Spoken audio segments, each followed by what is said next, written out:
Timbul saja kalau resiko dari orang minum ya mabok, mau Iya. apa lagi? Mabok dan terakhir dia curhat. Iya. Iya, curhat. Kalau tidak berkelahi. Harapannya tidak ya. Itu resiko terbesar. Iya.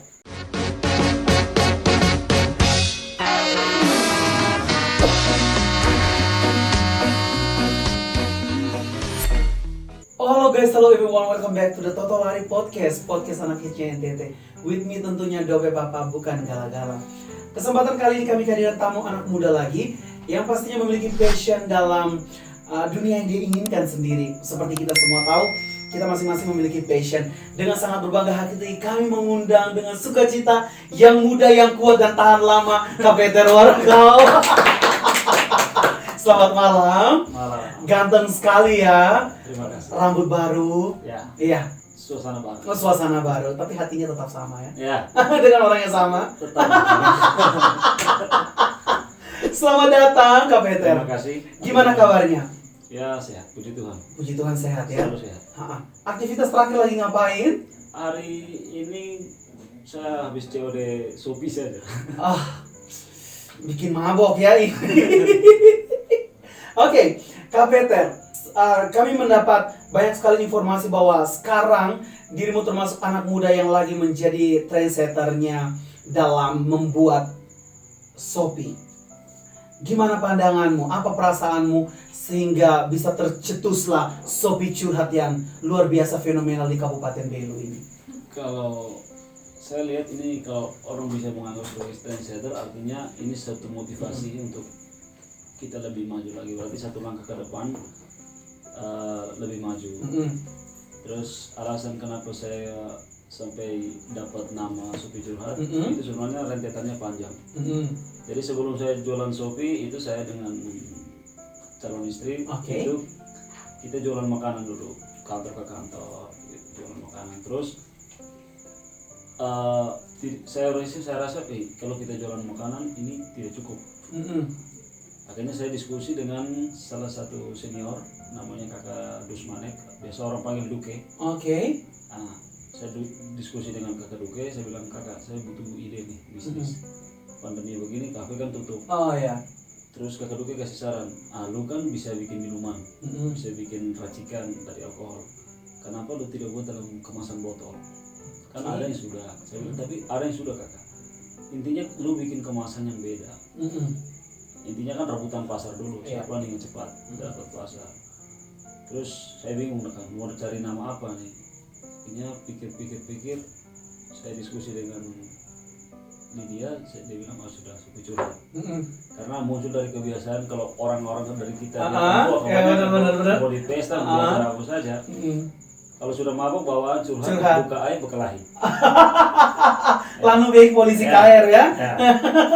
Polisi KR. Atau biasa saya pinjam slogannya Felix Nesi, mabuk buruk jangan minum. Oh iya, mabuk buruk jangan minum ya. Oke. Beliau itu juga ada sponsor minumannya di sini. Ya sama-sama pencinta minuman beralkohol tentunya. Well, yang kami ingin tahu, apakah sebelum pandemi ini Kak Peter memang sudah mulai membuka usaha, ataukah pada saat pandemi ini baru Kak Peter mulai mencetuskan untuk membuka kafe dan juga Shopee Curhat ini? Jadi awal pandemi itu saya masih kerja ikut orang. Saya pulang dari Jakarta waktu masih ikut kerja dengan PH Film. Terus saya kembali, itu saya masih kerja pertama di halte kopi dulu. Setelah itu saya ditarik ke Lakmaras. Setelah itu orang tua bilang daripada kerja ikut orang dan kau masih bisa SU, kita bikin usaha sendiri. Akhirnya tercetuslah kita buka Waragaus Mini Cafe. Ya, pakai nama keluarga. Iya, luar biasa ya, berada di landmarknya Kota Atambua, di lapangan umum Atambua itu, dan ya tempatnya sangat nyaman ya. Beberapa kali saya ke sana. Memang kebanyakan anak-anak hits NTT pasti Atambua, maksud saya paling banyak itu nongkrongnya di tempatnya Kak Peter itu. Saya lihat banyak sosialitanya Atambua di sana. Ya memang tempat tidak mungkin bohong ya. Well, Kak Peter, kita berbicara lagi tentang awal mulanya Kak Peter membangun Waragaus Cafe yang luar biasa ini dengan Shopee Curhat menjadi salah satu minuman andalan di dalam Waragaus Cafe. Tapi sebelumnya Kak Peter juga bekerja di PH atau konten kreator lah atau semacamnya. itu pasti banyak sekali hal-hal yang Kak Peter temukan. Kenapa runutannya bisa seorang yang bekerja di balik layar ataupun di depan layar memilih untuk menjadi seorang entrepreneur yang membuka kedai kopi juga ya? Tempat itu kopi juga, seperti itu. Awalnya memang dulu sudah nyaman kerja ikut orang. Tapi lama-kelamaan saya pikir kalau kerja ikut orang, terus saya berkembangnya kapan? Akhirnya ya saya coba diskusi dengan orang tua, dan orang tua mengizinkan untuk saya punya usaha sendiri. Ya walaupun sedikit tapi setiap hari ada gitu. Kalau kita kerja ikut orang kan tiap bulan baru dapat gaji. Nah kalau dari enaknya kalau kita buka usaha sendiri tuh we are the boss gitu. Kita jadi bos untuk diri sendiri. Kita mau bangun jam berapa, kita bisa manajemen waktu sendiri kan. Nah itu lebih enak. Jadi ya alasan saya terjun sampai ke jadi buka usaha ya karena itu saya maunya tuh kayak saya jadi bos untuk diri sendiri. Biar sedikit tapi setiap hari ada begitu. Dirimu juga adalah seorang barista. Ya. Benar. Ada banyak sekali teman-teman barista Atambua juga berkata satu tim dengan dirimu. Sebenarnya gimana itu awal ceritanya seorang barista juga memilih untuk mengelola kembali minuman Shopee ini? Soalnya barista kan punya dunia tersendiri dengan segala dibuat dalam satu kopi itu banyak varian rasa, banyak ini. Apakah itu juga termasuk dalam bentuk kreativitas dirimu sampai menghasilkan Shopee Curhat? Jadi begini, perlu saya tekankan bahwa tidak semua orang yang bekerja di belakang bar dan dia bisa racik kopi itu disebut barista. Jadi barista itu dia punya runtutannya panjang. Dia harus dari kalau dasar dia harus dari cleaning service dulu. Harus jadi asisten baristanya dulu. Harus jadi coffee roasternya dulu. Jadi barista itu tidak semacam dia sudah bisa bikin kopi taruh di meja kemudian saya barista, tidak. Barista itu tidak hanya soal meracik, tapi ilmu dasar soal kopinya. Dari bagaimana kopi itu ditanam, di ketinggian berapa, pemupukannya seperti apa, proses pasca panennya seperti apa, dia harus di roasting di level berapa, terus dia harus disajikan dengan tingkat green size kasar halusnya. Nah, itu kita harus tahu begitu. Apakah kopi ini dia masuk kelas specialty atau tidak. Nah itu baru dia bisa disebut barista. Dan satu paling penting dia pernah juara lomba. Itu baru dia bisa disebut barista. Atau paling tidak dia pernah bikin kopi di sebuah festival. Nah itu dia bisa disebut barista. Jadi barista itu tidak semacam makan lomba langsung pedis. Prosesnya panjang menjadi barista itu tidak asal menyematkan diri jelas menjadi barista. Nah seorang barista itu dia tidak wajib untuk bikin kopi saja. Dia juga wajib untuk bikin minuman selain kopi ya atau non kopi. Itu dia wajib punya skill itu, dan skill itu harus dilatih. Nah waktu saya terjun racik Shopee ini kebetulan saya punya banyak teman yang mereka bartender di Bali. Dan kita artinya sering berbagi ilmu. Selalu yang namanya transformasi keilmuan. Kita berbagi ilmu dan muncullah saya punya produk yang namanya Shopee Curhat, dan mereka punya produk-produk sendiri. Seperti itu. Luar biasa ya. Memang itu yang kapan hari pernah kita juga kedatangan tamu owner dari Jauh Cafe. Dia juga mengatakan bahwa kopi itu bukan soal hanya ambil dan taruh saja, tapi banyak proses di belakangnya. Ada orang yang menanam, lalu digoreng ya. Itu disebut apa ya? Roasting. Lalu kematangannya bagaimana, warnanya. Memang luar biasa. Kadar air yang terkandung dalam kopi dan kadar minyak pun harus diperhitungkan. Wow. Nah itu yang akan menentukan dia harus diracik seperti apa. Jadi beda kopi beda perlakuan. Begitu. Arabica dia perlakuannya beda, Robusta perlakuannya beda. Kalau misalnya kopi specialty perlakuannya jauh lebih beda. Dia lebih spesial lagi perlakuannya. Perlakuannya itu mulai dari semacam tingkat kehalusan gilingan, kemudian suhu air yang dipakai untuk meracik, sampai pada suhu gelas. Jadi paling penting untuk barista sebelum kita kasih kopi ke orang, ke customer, gelas yang kita pakai itu harus dipanaskan dulu dengan air panas. Rahasianya adalah supaya suhu dari kopi yang kita racik sampai ke meja customer itu tidak berubah. Dan dia tetap memunculkan karakter yang terkandung dalam kopi itu sendiri. Begitu ya. Ternyata masterpiece-nya ada di situ. Luar biasa.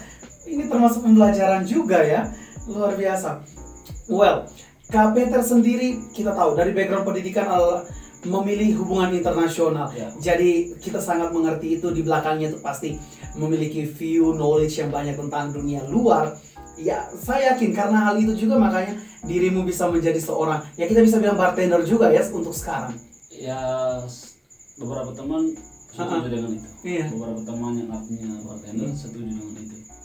Tapi saya belum merasa saya pada level itu karena ya seperti tadi saya bilang untuk sampai level barista kan dia punya tahapan jauh beda sekali. Sama seperti bartender sama juga. seperti bartender pasti prosesnya jauh lebih sulit lagi kan. Iya. Gitu. Jadi saya tidak bisa menyematkan diri bahwa saya adalah seorang bartender. Iya. Walaupun beberapa teman sudah bilang oke, bisa dianggap bartender. Well, setelah membuka kedai kopi, cafe, Waragaus Cafe, kita ingin tahu, banyak sekali teman-teman itu selalu berpikiran bahwa ketika kita ingin membuka satu usaha itu harus modalnya besar, banyak. Apa modal utama dari seorang Peter Waragaus yang membuka kafenya yang sekarang lagi happening sekali di Atambua? Skill. Skill tidak bisa dibeli, skill harus dilatih. Saya punya skill dan pengalaman. Jadi bisa ditanya, kebetulan calon istri saya ada. Jadi dulu saya di Malang, saya sambil kuliah itu saya ambil part time-nya jadi barista di kafe-kafe. Wow. Nah dari situ saya punya pengalaman, punya pengetahuan, saya belajar dari yang lebih senior dan apa istilahnya, saya berani untuk mengemis ilmu. Iya. Karena saat itu saya pikir kalau selesai kuliah dan saya pulang tidak ada kerja, karena begini, kalau kita pergi merantau pulang hanya bawa gelar itu namanya bukan merantau, itu kewajiban kepada orang tua. Iya. Tapi kalau kita pulang bawa pengalaman, berarti kita satu langkah lebih maju dari orang yang punya gelar. Wow. Gitu. Iya. Poinnya di situ. Bener ya. Ya. Ya, kebanyakan kita ini enak-enakan ya, menikmati kuliah. Kita pergi bangun jam berapa saja terserah, paling-paling tambah utang SKS atau ini. Yang penting hangout dengan teman-teman. Ya terakhir kita pulang kita bakal lihat kembali. Ya sempat dianggap remeh sama teman-teman yang bersama-sama dari Atambua. Buat apa kerja? Atau orang tuamu pun bekerja semua, dua-dua iya salah. Bekerja kakak-kakak. Iya kerja semua. Iya. Saya bilang tujuan saya merantau bukan untuk senang-senang dari hasil orang tua saya. Artinya saya mau ada sesuatu saya bisa bawa pulang dan saya bisa bagi ke orang-orang. Apa itu ya pengalaman? Karena pengalaman tidak bisa dibeli. Pengalaman itu harus digali setiap hari. Pengalaman itu yang dirimu bawa sekarang yang dalam perjalanannya dapat menghasilkan Sopi Curhat yang enak ini. Ingredients dari Sopi Curhat ini apa sebenarnya sehingga bisa diterima oleh banyak anak-anak di Atambua ini? Ingredientsnya sebenarnya sederhana. Saya ambil buah-buahan yang familiar di Atambua, yang orang sini gampang terima. Oke. Tidak perlu ribet-ribet. Kalau melon ini kan ya semua orang bisa terima. Terus kayak jeruk, terus kayak rasa-rasa yang lain, termasuk ada kopi juga. Iya, saya dengar kan orang yang gampang terima. Ingredientsnya sebenarnya saya ambil dari bahan-bahan sederhana. Utamanya adalah pemilihan sopinya. Dia tidak boleh sopi yang terlalu bau.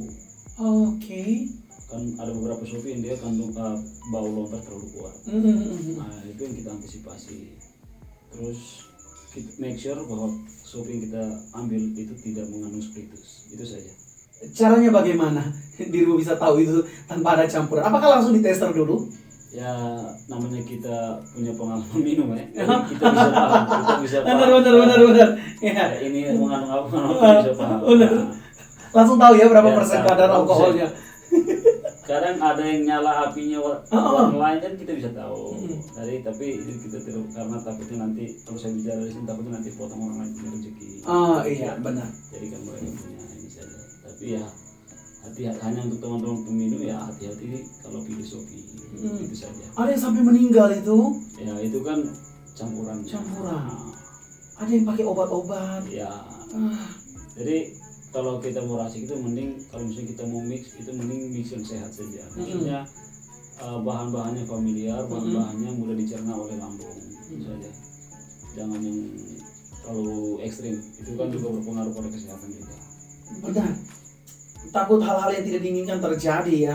Makanya kita lagi membuka usaha baru, minuman kita ternyata membawa mudarat. Ya mudarat itu artinya membawa hal-hal yang tidak baik begitu. Iya bencana alam ya. Iya, Kak Peter, saya sangat senang sekali dengan apa yang telah dirimu bagikan tentang pengalamannya. Pengalaman dirimu tentunya. kita melihat di sini ada berbagai varian rasa. Yang malam hari ini dirimu bawa adalah Sopi Curhat. Sopi Curhat rasa melon. Rasa melon. Ada berapa lagi yang sedang dirimu siapkan? Soalnya ada 5 dengan ini. Oke. Ada hasil racikan dirimu sendiri. Ada 5, termasuk dengan kopi. Kalau kopi itu sistemnya pre-order. Pertama, kopi kan dia harganya jauh lebih mahal daripada Shopee dalam kemasan botolan kan dia lebih mahal. Jadi kalau misalnya orang pesan dulu baru saya bisa buat. Begitu. Tantangan terbesar apa yang dirimu hadapi menjadi seorang bartender, maksudnya pembuat owner dari Sopi Curhat ini? Tantangannya ya pasti tantangannya karena sekarang kita tahu yang muncul dengan produk-produk sama ini kan banyak. Tantangannya adalah bagaimana kita terus konsisten menjaga pasar. Itu saja. Kalau selama kita konsisten, ya Pak, kita tidak akan kehilangan pasar. Tapi kalau kita lengah sedikit, pasti pasar akan diambil orang. Begitu. Ibaratnya kalau kita usaha itu uji lari. Siapa yang tetap kuat untuk lari, ya dia akan tetap sampai finish. Tapi kalau dia tidak kuat lari, ya paling capek, berhenti di tengah jalan, atau jatuh, tersungkur. Sudah. Intinya bisnis itu adalah bagaimana kita konsistensi terus. Intinya saya yang PR saya sekarang adalah saya tetap menjaga kualitas dan rasa dari Sopi Curhat. Karena orang kan sudah tahu Sopi Curhat dia punya rasa begini, dia punya kualitas seperti ini. Tantangan terbesarnya adalah bagaimana terus menjaga kualitas. Iya, pantas sampai di kabupaten tetangga juga pesan semua ya. Yang saya dengar banyak. Sekarang yang sudah pesan itu Randy Pangalila. Oh my goodness. Dan Maudi Wilhelmina. Dikirim ya? Ya. Harganya sama? Tetap sama. Kita tidak jual harga beda. Saya kira beda muka ya, beda rasa, beda harga ya. Oh, semuanya sama. Artis tidak menjamin perbedaan. Oh, baguslah. Berarti kita semua tidak ada borjuis proletariat, semua rata. Rata. Tapi Sopi Curhat juga membuat orang mabok. Ya pasti karena kandungan alkoholnya, apalagi dicampur dengan buah-buahan itu dirimu sudah sangat tahu. Tidak adakah ketakutan dalam hatimu tentang efek dari Sopi ini? Sejauh ini dari beberapa orang yang sering minum, saya tanya mereka punya masukan positif semua. Oke. Sejauh ini saya tidak tahu yang di luar yang mungkin buruk, kan orang tidak mungkin bilang jelek benar. Pasti di belakang ya. Sejauh ini yang saya terima dan dari mereka yang sering pesan tuh mereka tidak, artinya ada 2 poin yang saya tangkap dari mereka, yaitu pertama dia naiknya lama, bangunnya lama, bayangannya halus. Yang kedua kalau bangun kepala tidak sakit. Ya, terus badan merasa ringan. Ya itu saja 2 poin yang saya tangkap dari mereka. Karena saya tidak tahu, tapi saya tidak punya ketakutan. Namanya resiko dari orang minum ya mabok. Iya, benar. Simpel aja. Iya. Simpel saja. Kalau resiko dari orang minum ya mabok, mau apa lagi? Mabok dan terakhirnya curhat. Iya, curhat. Kalau tidak berkelahi. Harapannya tidak ya. Itu resiko terbesar. Iya, betul. Ya. Lalu Kak Peter, sejauh ini setelah tantangan yang dirimu temukan, banyak kompetitor juga dalam hal membuat minuman racikan seperti yang dirimu buat. Adakah dirimu juga membuat platform media sosial untuk menjual Sopi Curhat, ataukah memang semua itu pure dari pre-order dan juga di stand Waragaus Cafe? Ada, kalau di IG kita punya IG @waragaus_shopee_mix. Terus kalau untuk kafe punya saya pakai @waragaus cafe. Itu platform media sosial. Sejauh ini saya masih lewat IG dan WA. Tapi sekarang lebih banyak orang pesan lewat WA, jadi saya tidak terlalu buka IG juga. IG itu hanya untuk promosi dia punya produknya saja. Berarti pasar-pasarnya sudah ada? Pasarnya sebenarnya sudah ada sebelum kita buka IG. Sebelum kita buka IG juga sudah ada pangsa pasar, jadi tetap kita konsistensi jaga kita punya pasar saja. Tidak ribet. Apakah dirimu juga menerima racikan, maksudnya disiapkan minuman dari lain baru kemudian dirimu racik seperti bartender yang lain, ataukah bisa? Itu saya hanya terima kalau saya di kafe. Kalau di rumah tidak. Hanya di kafe. Jadi kayak misalnya ada yang bawa misalnya Sopi dari luar atau moke dari luar, kita racik, tapi kita hanya berlakukan cas. Cas yang untuk pembelian bahan toh. Kakak, dari semua pengalaman yang sudah dirimu dapat, dirimu jalani sejauh ini, apa kuda-kuda utama dari seorang Peter Waragaus sampai bisa berdiri tegak dan menjadi seorang owner dari Waragaus Cafe dan juga pencetus dari Sopi Curhat. Apa sebenarnya? Kuda itu karena saya punya prinsip. Prinsip saya adalah bekerja sekeras-kerasnya, mengeluh sewajarnya. Wow. Itu saja. Karena kalau kita mengeluh, aduh ini bagaimana.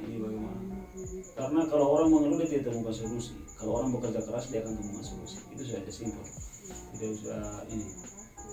Kalau saya dari awal memang saya banyak diskusi dengan orang yang lebih senior. Saya lebih banyak tukar pikiran. Jadi istilahnya transformasi keilmuan. Saya lempar satu umpan, berapa ikan yang akan tangkap. Nah, belajar dari mereka yang lebih senior. Saya diskusi dengan beberapa senior seperti kakak Duke, ada saya punya kakak juga, saya diskusi dengan mereka. Dan diskusi yang sampai kadang melibatkan emosi, itu diskusi dengan calon istri. Oh iya. Itu pasti ribet.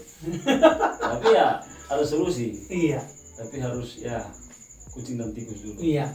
Ada mood boosternya ya, ada itu dari samping.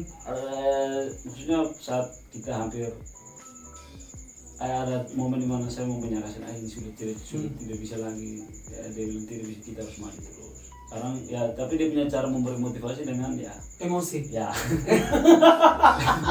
Ya, dan teman-teman mereka tahu calon dari Kak Peter ini adalah teman baik saya. Ya, mungkin video paling pertama teman-teman sudah lihat bagaimana bentuk tubuh saya dulu. Saya sudah turun 20 kilo lebih, itu berkat dari konsistensi juga dari pacar dan calon istrinya Kak Peternya. Selalu menjaga agar tubuh saya ini kelihatan bamolak. Well, Kak Peter, setelah semuanya ini, apa planning terbesar Kak Peter yang ingin Kak Peter gapai dan capai di tahun 2022 nanti? Kalau rencana jangka panjang, saya mau itu saya bisa punya satu produk roastery kopi. Jadi saya mau tuh saya bisa bikin satu roastery dan satu eatery. Dalam artian saya mau punya kedai kopi yang di situ orang tidak cuma datang minum kopi, tapi orang bisa belajar bagaimana meracik kopi, bagaimana merosting kopi, sampai pada pemahaman dasar soal jenis-jenis kopi. Kan kopi Arabica kan dia banyak sekali. Nah, itu yang saya mau ajarkan ke orang-orang. Tapi kan tidak ada ketakutan dalam dirimu. Misalnya ketika dirimu menjadikan tempat itu, kemudian teman-teman datang untuk belajar, membuat, dan mereka keluar terakhir kafenya tidak jalan. Itu gimana? Adakah ketakutan atau dirimu rasa itu menjadi berkat tersendiri? Kalau ketakutan tidak ada. Karena tentunya kalau kita belajar tidak ada guru yang akan mengajar 2 mata pelajaran. Oke. Betul ya? Simple.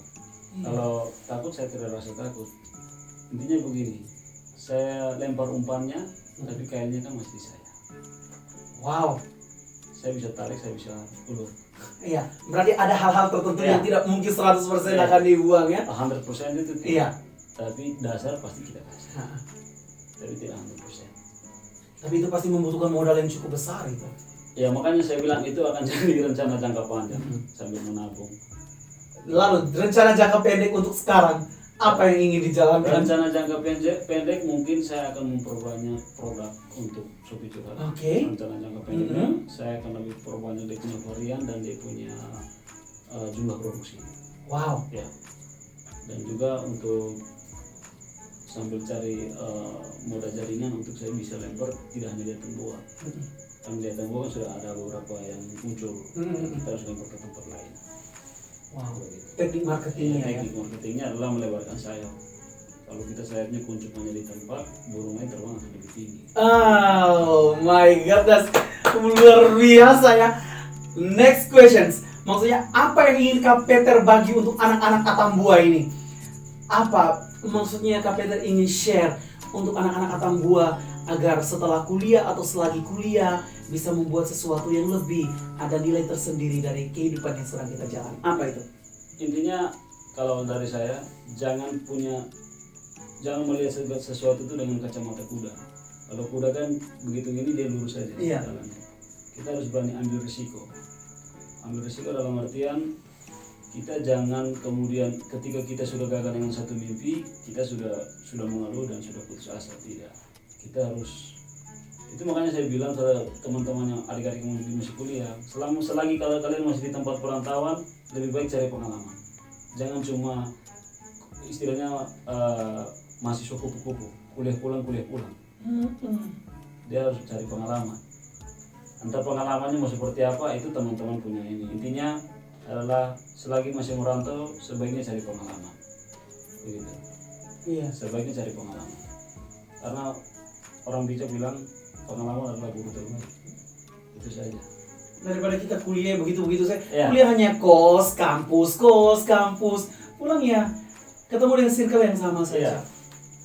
Kalau dulu kan ya mungkin kalau tidak percaya bisa tanya. Dulu saya punya waktu itu waktu di Malang, saya punya waktu itu lebih banyak di tempat ngopi. Alasan saya ke sana bukan untuk saya ini Pamer-pamer atau tidak, tapi ke sana saya untuk belajar. Saya cari yang lebih paham dari saya. Itu saya akan peras terus dia punya isi otak sampai dibagi. Sampai ada yang dikasih buku untuk kita belajar, sampai ada yang bilang sudah datang ke sini kita belajar ini tekniknya semua. Sampai saya pernah kerja jadi ballboy. Ballboy itu saya tukang tata bola di biliar. Oke. Sampai Saya baru tahu. tukang tata bola di tempat biliar. Sebelum jadi setelah jadi tukang tata bola baru saya naik dari kerja di bar, jadi barista. Dari dulu tuh merayap dulu berapa bulan ya kita waktu itu jadi tukang tata bola. Itu untuk membantu uang saku selama di kuliah. Jadi kayak kalau untuk saya mau bagi ke teman-teman, mungkin teman-teman yang lain pasti punya cara berpikir yang berbeda-beda. Intinya dari saya adalah selagi masih merantau, cari pengalaman sebanyak-banyaknya. Karena ketika kamu pulang, kamu satu langkah lebih maju dari orang yang punya gelar, yang hanya sekedar pergi kuliah dan dapat gelar. Mantap jiwa. Satu hal yang ingin saya tahu dari Kak Peter. Menurut Kak Peter gimana? Kalau kita yang pergi berkuliah dan kita berada dalam circle teman-teman satu kabupaten yang sama, itu apa poin plus dan minus dari seorang Kak Peter Waragawa melihat fenomena bahwa ketika kita merantau juga kita harus mencari pengalaman, tapi di sisi lain kita dihadapkan pada teman-teman yang lainnya. Kebanyakan itu maunya kita kos, minum, tidur, ngampus. Gimana pandangan Kak Peter? Kalau saya tidak, saya dari pengalaman pribadi saya dulu itu salah satu mahasiswa dari Atambua yang jarang sekali bergaul dengan anak Atambua. Mohon maaf, bukan saya ngomong itu. Karena waktu sebelum saya berangkat kuliah pun saya punya orang tua sudah ajarkan. Kalau kamu pergi ke jauh, saya kirim kau jauh-jauh dan kau hanya bergaul dengan orang yang sama, mending tidak usah kuliah. Karena di sini pun kau akan ketemu mereka.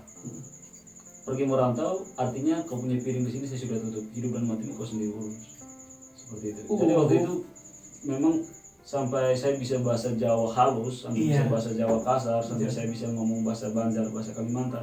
Itu karena saya bergaul dengan lingkungan yang teman-teman yang itu, yang dari Jawa. Jadi sini bukan cuma dapat ilmu, dapat pengalaman. Iya. Saya dapat circle yang artinya saya bisa melihat bahwa Indonesia bukan cuma di Atambua. Indonesia itu luas, gitu.